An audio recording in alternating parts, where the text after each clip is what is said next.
finally we can join the upper coat and the lower coat, and we're going to put our gathers in. So I put the center back onto the center back of the top, and then I join the side seams, put a pin in there, and that quite naturally now has got some gape on the shell fabric, and that's what I want to gather up. The gathers need to sit where you have got your snips, so from snip to snip, that's where the gathers go, and it needs to sit quite flat on top of each other, and the box pleat actually does that for you, because that already decided how much gather there is on the outside. So if you had gathered the lining as well, it would be much harder to do it very accurately, but like this it's quite easy. So you put your box pleat in on the outside and you pin that against it as well.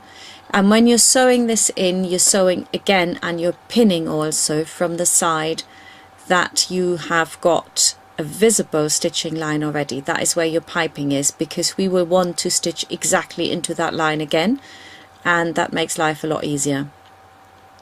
Very important is to make sure that the gathers really sit well in that area where they need to sit, that they're very evenly spaced, and you should check that from the outside as well before you start sewing. So the pleats need to be right above the pocket. That looks best, and it is, so I can turn it back to the inside now and sew it in.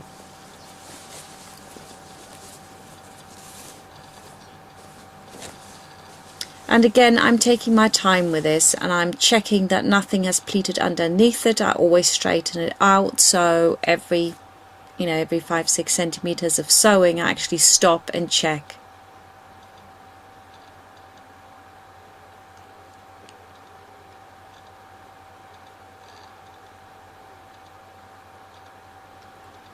And another thing to get into a habit of is to cut your threads as you're going along, so you don't have masses and masses of threads hanging and you don't know where you are anymore. Now we want to top stitch as well. So the seam allowances is facing upwards, and I'm top stitching the coat in a circle all the way around. And now that's done. It looks really, really nice and quite like a sturdy coat already.